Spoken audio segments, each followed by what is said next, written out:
Hello friends, welcome to the channel. I am Poonam Dua from M&T Education Academy of Literature. Today we are here to discuss chapter 4 of the book Individual and Society. You may join our channel to see the discussion of all important topics of this book from exam point of view. This chapter is Kallu, chapter 4 in the book Individual and Society, written by Ismat Chughtai. Please do not forget to share and subscribe the channel. You may join the channel membership too to get access to additional videos from Individual and Society. Chughtai जी बहुत ही जानी मानी Urdu novelist रही हैं, short story writer रही हैं, film maker रही हैं, जिनको कि पद्मश्री अवार्ड भी मिला था 1975 में. She wrote extensively on themes including female sexuality, femininity, middle class conflicts. इस तरीके के इश्यूज पर वो बहुत ज़्यादा लिखा करती थी. I think she was a pillar of modern Urdu short story और एक ऐसी फीमेल थी जिन्होंने हिम्मत की ऐसे कुछ सब्जेक्ट्स पर लिखने की जिसको कि समाज में उस वक्त निषेध माना जाता था. इसका एक बहुत बड़ा एग्जाम्पल है उनकी एक शॉर्ट स्टोरी लिहाफ जो कि उन्होंने 1942 में लिखी थी, Urdu short story. It led too much controversy, बहुत ही ज़्यादा विवाद हुआ था क्योंकि उन्होंने लेस्बियनशिप टॉपिक चूज़ किया था इसके लिए. एक ऐसा टॉपिक जिस पर आज भी सोसाइटी खुलकर बात नहीं कर पाती है. उसको बड़ी ही सहजता, सिंप्लिसिटी से अपनी कहानी लिहाफ में इस्मत जी ने पेश किया था. हम बात करेंगे अपनी कहानी कल्लू की. कल्लू की शुरुआत होती है 7 साल के एक बच्चे के डिस्क्रिप्शन के साथ. ऑल्दो नॉट क्वाइट 7, पूरा शायद 7 साल का भी नहीं था वो बच्चा. कल्लू एक जगह पर एज अ सर्वेंट काम किया करता था, एक बहुत ही बड़ी फैमिली में, और उसको सुबह सुबह उसकी नींद से जगा दिया जाता था उठाकर, dressed only in an old tattered shirt. एक पुरानी फटी पुरानी शर्ट में वो रहा करता था और अपने अब्बा की पुरानी वूलन कैप पहना करता था. उसकी नाक लगातार टपकती रहती थी और बड़ी ही एकदम से जल्दी से वो तैयार हो जाता था सुबह उठते ही काम करने के लिए. Scared of by the cold water, हमेशा उसको ठंडे पानी से डर लगा करता था. इवन अपना मुंह भी साफ नहीं किया करता था वो, और केयरलेसली सिर्फ कभी कभी अपनी फिंगर टिप्स को साफ कर लिया करता था या अपने होठों पर कभी कभी पानी सिर्फ टच करवा दिया करता था. This was his routine. अब देखते हैं आखिर वो क्या काम किया करते थे. 7 साल का एक बच्चा क्या क्या कर सकता है. चाय के लिए पानी प्रिपेयर कर दिया करते थे, टेबल सेट कर दिया करते थे, हंड्रेड्स ऑफ राउंड्स लगाते थे to the door and back, carrying bread, butter, toast etcetera. And उनकी चप्पलें बड़ा शोर मचाया करती थी. ये सब करते हुए इनन्यूमरेबल टाइम्स वो किचन और टेबल के चक्कर लगाया करते थे. और जब ब्रेकफास्ट प्रिपेयर हो जाता था तो ब्रेकफास्ट को सर्व करने के लिए, टोस्ट, पराठा, इन सबको सर्व करने के लिए वो किचन और टेबल के चक्कर फिर से लगाते थे. To ensure their good health, the children of the family were forcibly fed milk, eggs, toast and jam. अब यहाँ पर आप देखिए क्लास डिफरेंस. उन बच्चों की हेल्थ का बड़ा ख्याल रखा जा रहा है जो उस हाई क्लास फैमिली के हैं. उन बच्चों को ज़बरदस्ती मिल्क, एग, टोस्ट, जैम खिलाए जा रहे हैं और कल्लू उनको चुपचाप देखता रहता था. जब ब्रेकफास्ट ख़त्म हो जाता था तो पराठों के बचे हुए टुकड़े, टोस्ट के बचे हुए टुकड़े किसी तरीके से वो चाय के साथ निगलता था. इतना ही नहीं, कल्लू ने इस फैमिली के लोगों के पर्सनल काम भी बहुत सारे संभाल लिए थे. किसी के शू पॉलिश करना, किसी के रिबन्स ढूंढना, किसी की सॉक्स ढूंढना, किसी का बुक बैग ढूंढना, किसी के लिए कत्था लेकर आना. तो महिला बी के वो शू पॉलिश किया करते थे, हामिदा बी के रिबन्स ढूंढा करते थे, अख्तर भाई की सॉक्स कभी कभी ढूंढा करते थे, सलीमा बी के लिए बुक बैग ढूंढा करते थे, मुमानी जान जो कि घर की फीमेल हेड है उनके लिए कभी पान का कत्था लेकर आया करते थे. Retrieve Abbu's cigarette case and washed Nanni's dirty diapers. और प्ले विद साफिया भी कभी कभी खेल भी लिया करते थे. कभी कभी कल्लू की माँ भी उससे मिलने आया करती थी और माँ शब्द सुनकर हमें ऐसा लगता है कि आती होंगी और अपने बेटे पर बहुत प्यार लुटाती होंगी, लेकिन ऐसा नहीं था. वो कल्लू को अपनी सेवा में ही लगा कर रखती थी. कभी मसाज करवाना, कभी पैर दबवाना. इन शॉर्ट, अपनी अम्मा के आने के बाद भी कल्लू के पास खेलने का और रिलैक्स करने का कोई वक्त नहीं हुआ करता था. इसी दौरान परिवार की एक लड़की मलीहा बी की शादी की तैयारियां पूरे जोरों शोरों पर थी. There were talks of wedding all day long. Who is going to marry whom, how did so and so marry so and so, and who should marry whom. कौन किससे शादी कर रहा है, कौन किससे शादी करेगा, किसको किससे शादी करनी चाहिए.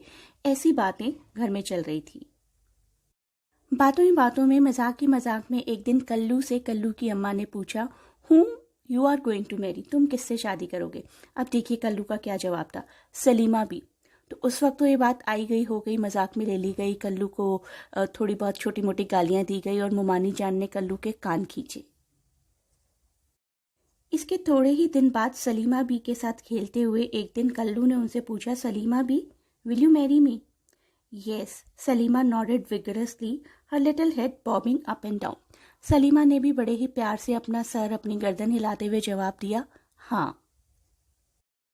पिछली बार तो ये बात मजाक में टल गई थी, लेकिन इस बार ऐसा नहीं हुआ। मोमानी जान ने ये कॉन्वर्सेशन सुन ली, अपना सैंडल उतारा और जोर से फेंक कर कल्लू की तरफ मारा। कल्लू's nose began to bleed and soon blood was streaming down the side of his face. Kullu के फेस से खून बहने लगा। कल्लू की मदर भी बाय चांस उस वक्त वहीं विजिट कर रही थी और अपने बेटे का खून बहता हुआ देखकर उनसे टॉलरेट नहीं हुआ। She saw the blood and screamed that her son had been murdered. Get out of my house, you hypocrite. मोमानी जान भी जोर से चिल्लाई। एक लड़ाई हो गई, हाथापाई हो गई। And she ordered both mother and son out. दोनों को उन्होंने घर से बाहर निकाल दिया। उसके बाद कल्लू की मदर को रियलाइज हुआ कि शायद उनसे गलती हो गई है। एक अच्छी खासी जॉब मेरे बेटे को मिली है, वो हट जाएगी, उससे उसको निकाल दिया जाएगा। कल्लूज mother wept and begged forgiveness, but her pleas were unheeded. अब उनकी कोई बात सुनी नहीं जा रही थी। मोमानी जान इतने गुस्से से भर चुकी थी। अब हमारी कहानी थोड़ी सी हिंदी फिल्मी हो जाती है और कुछ साल बीत जाते हैं। कल्लू, उसको बुलाया जा चुका है। Maliha is now a mother. Hamida Bi never married. Nanhi, Safia and Salima having completed their education. घर में बहुत सारी लड़कियां हैं, कुछ की शादी हो चुकी है, कुछ की शादी नहीं हुई है. Having completed their education were now waiting to get married, but husbands were difficult to find out. अब इस फैमिली के एक चचा मियाँ हैं जो कि फैमिली से बड़े ही क्लोज हैं और कॉन्स्टेंटली लड़कियों के लिए एलिजिबल यंग मैन ढूंढते रहते हैं. हमीदा भी, नन्ही, साफिया एंड सलीमा, ये गर्ल्स हैं जो एट प्रेजेंट अनमैरिड हैं. So they have completed their education. और जैसा कि मैंने आपको बताया था कि आजकल दूल्हे ढूंढना थोड़ा सा मुश्किल हो गया है, क्योंकि दीज वर बैड टाइम्स. पहले जैसी अमीरी नहीं बची थी इस फैमिली की. Nice young man were nearly impossible to find. और जो अच्छे हुआ करते थे वो कार, फेयर टू इंग्लैंड, ऐसी चीज़ें डाउरी में डिमांड किया करते थे. Such demands could be taken into consideration only if there was one girl in the family to be wed. ऐसी डिमांड्स को माना जा सकता था अगर फैमिली में सिर्फ एक ही लड़की की शादी करनी होती, लेकिन यहाँ पर तो बहुत सारी लड़कियां थी जिनकी शादी करनी है. फैमिली का थोड़ा सा लॉस ऑफ लैंड हुआ था, जिसकी वजह से lowering of status and income, ये दोनों भी हुए थे. पहले जैसी पार्टीज नहीं हुआ करती थी, पहले जैसे फैंसी गेट टुगेदर्स नहीं हुआ करते थे जहाँ पर फैमिलीज आपस में मिलती हैं, कुछ लोग मिलते हैं, एलिजिबल यंग बैचलर्स की बातें होती है. लेकिन ऐसा नहीं था. पार्टीज बहुत कम हुआ करती थी. चाचा मियाँ पूरी कोशिश करते थे कि अगर आसपास कोई भी पार्टी हो रही है तो लड़कियां उसको अटेंड करें. अब एक पर्सन है मिस्टर डीन, जो कि डिप्टी कलेक्टर हैं. वो आसपास आए हुए हैं और उनके ऑनर में एक डिनर अरेंज होना है. He was over 6 feet tall, wheatish complexion, attractive features, teeth white shown like real pearls. तो सभी स्पेसिफिकली सभी कुंवारी लड़कियों की आंखें इसी पर्सन पर लगी हुई हैं. All were turn to see him. सबका फोकस इसी पर्सन की तरफ है कि ये कौन इतना हैंडसम यंग मैन आ गया है जो बैचलर है एट प्रेजेंट, और किसी ना किसी लड़की की शादी तो इससे हो ही जाएगी. इस इंसिडेंट को देखकर मुझे हमेशा जेन ऑस्टन के प्राइड एंड प्रेजुडिस की याद आती है, जिसमें जब मिस्टर बिंगली और डार्सी पड़ोस में रहने आए थे तो आसपास की सारी अनवेड गर्ल्स की मदर्स की आईज उन्हीं दोनों पर्सन्स पर थी. खैर, वो पार्टी का दिन भी आया, वो डिनर डे, और चचा जी ने मोमानी जान से पूछा, do you know who this mister dean is? He asked the deputy collector. Who else? Deputy collector, और क्या? ऐसा जवाब आया मोमानी जान की तरफ से. No no no no no. तो ही सेड कि no no no, I mean did you recognize him? My dear, he is our own Kallu. Kallu? मोमानी जान को बड़ी हैरानी हुई. उन्होंने अपनी नाक खुजलाई और दोबारा से पूछा, कल्लू? एंड चचा जान says, yes, Kallu, Kalimuddin. That is why, Mr. Dean. This is too much. You mean that this little person who was our houseboy, who was our servant? Yes, that very same. The one who suffered a beating at your hands, Chacha Miya said. तो चचा मियाँ ने कहा, हाँ, ये वही है जिसने तुम्हारे हाथों से बहुत मार खाई है कभी. मोमानी जान को ये बात कैसे हजम होती कि जिस लड़के को कभी उन्होंने अपना सर्वेंट बनाया हुआ था, मारा पीटा था, ह्यूमिलेट करते थे, वो आज इतनी अच्छी पोजीशन पर उनके सामने बैठा है और उसके ऑनर में ये डिनर दिया जा रहा है. She says, my God, what song with the government these days. It seems just about anyone can land a job with it these days. आजकल गवर्नमेंट को क्या हो गया, किसी को भी जॉब मिल जाती है. और ये हुआ कैसे? तो चचा मियाँ रिप्लाई करते हैं कि इसकी पुअर मदर, उसने बहुत वर्क हार्ड किया, sewed clothes, washed peoples dirty dishes and finally successful हुई अपने सन को वो इस हाइट तक पहुंचाने में कि आज लोग अपनी डॉटर्स को चांदी की थाली में सजाकर इस पर्सन को देने के लिए तैयार हैं। हमारे कल्लू जी का दिल लेकिन अभी भी उस सलीमा बी पर ही है। तो कल्लू ने अपने इस चाइल्डहुड हाउस को विजिट किया। Kallu visits his childhood house and recalls every funny incident of his time spend there with them. तो कल्लू चाहता तो बुरी यादों को भी याद कर सकता था, लेकिन उसने वहां आकर अपनी सारी अच्छी यादों को ही याद किया। He gives a surprise visit and talks to Mumani Bi and ask for Salima's hand in marriage, calling her दुल्हन बी। उनको वो दुल्हन बी कहकर एड्रेस करता है। मुमानी जान रिफ्यूज कर देती है। Mumani Bi was not interested to talk with Kallu when he came all of a sudden to meet their family, but he was so gentle. इतने प्यार से उसने बात की and he started talking to Mumani Bi in such a way that as time pass she became fine and everything was normal. तो at last वो अपनी reluctance को छोड़कर अग्री हो जाती हैं इस रिश्ते के लिए। So the bottom line is, असली बात यह है कि Kallu knew how to be a gentle person and he respected his elders and he never forgot who he was. कहाँ से वो उठकर क्या बना था, वो बात वो कभी भी नहीं भूला। अपने एल्डर्स की उसी तरीके से रिस्पेक्ट किया करता था वो जैसे कभी बचपन में करता होगा।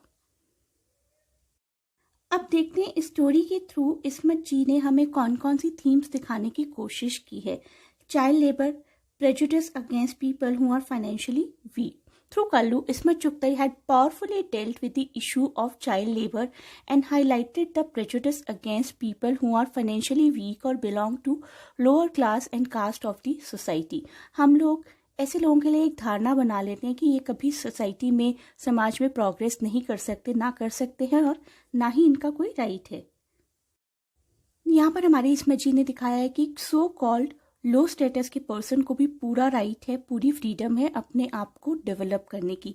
कल्लू जो कि यहाँ पर एज अ सर्वेंट काम किया करता था एट द एज ऑफ 7, कैसे कैसे काम किया करता था वो, from putting the water on the tea to setting the table for breakfast, from making 100 rounds to the door and back carrying butter, bread, milk and eggs. तो इस family के बहुत से काम कल्लू किया करता था, ह्यूमिलेट भी किया जाता था उसको, लेकिन उसने अपने आप को ग्रो करने के लिए एजुकेशन को एज अ टूल यूज़ किया और अपने आप को एक जेंटलमैन में कन्वर्ट करके दिखाया by the end of the story.